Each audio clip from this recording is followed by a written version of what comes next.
Hi, Chris Rodrigues from VisitBritain. Good afternoon. Thank you very much for joining Breaking Travel News. We're here at the WTTC conference in Abu Dhabi. Do you think this is an important forum for getting your message out to the industry? I think it's a really important forum for the industry to coalesce on the messages it wants to get out. In the margins of the meeting, I get to meet lots of people who VisitBritain does business with. I went to Oman before, saw our ambassador there, talked about developing business out of Oman into Britain.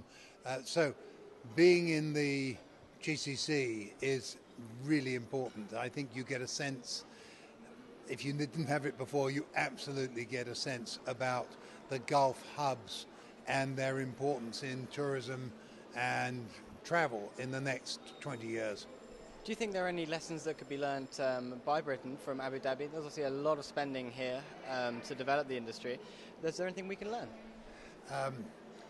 I think what we should observe is that there is serious investment going into creating destinations. Here in Abu Dhabi, already happened in Dubai, and we have to recognize that we are, as a nation, successful as we are, when we have the fifth most competitive environment in the world, according to the WEF. We have to understand that competition is increasing every day, and tourists have a global choice. And the infrastructure in Britain needs continuous reinvestment. We start with a wonderful, unique heritage, some extraordinary assets, but the product has to be continuously refreshed. Fortunately, the Olympics helped us do that. And 2012, now we're into 2013. How are we faring after the highs of last year?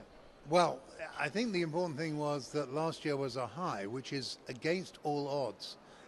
The tradition is that in a major event year like the World Cup or the Games, you actually get a drop. We had an increase in spend, a very slight decline in numbers, but an increase in spend, which means we beat the odds significantly. And the year is starting extremely well. We seem to have had, not a bounce back, but a bounce up. And clearly that's a very good place to be. I mean, the Games, what the Games team delivered had a major impact on people's understanding of the country. When you look at Nations Brand Index, which is a measure of competing nations around the world, and people's impression, we moved up on nearly all the important rankings, one or two places. We significantly moved up on welcome. So we did what the Games was designed to do for tourism, which is to showcase the country. And you're certainly taking a very positive stance with the GREAT campaign. Perhaps you could just tell us where we stand with that in the present. Well, the great news about GREAT is, A, it worked.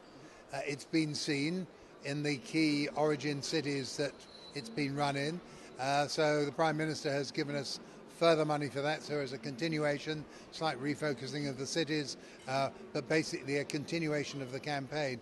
And it works on two levels. It works at a trade consumer level, highlighting what we're doing, but it's also working really well, if you will, beneath the scenes or behind the scenes, because it's really bringing the promotional bodies of Britain, UK Trade and Investment, the Foreign Office, Visit Britain and the BBC together to understand how aligning our message, having a one voice behind a single message is really important. And I'm not suggesting GREAT is the only message projected by the Foreign Office, but having all of those key ambassadors for Britain projecting the same message is really helpful, and it shows, it's noticed.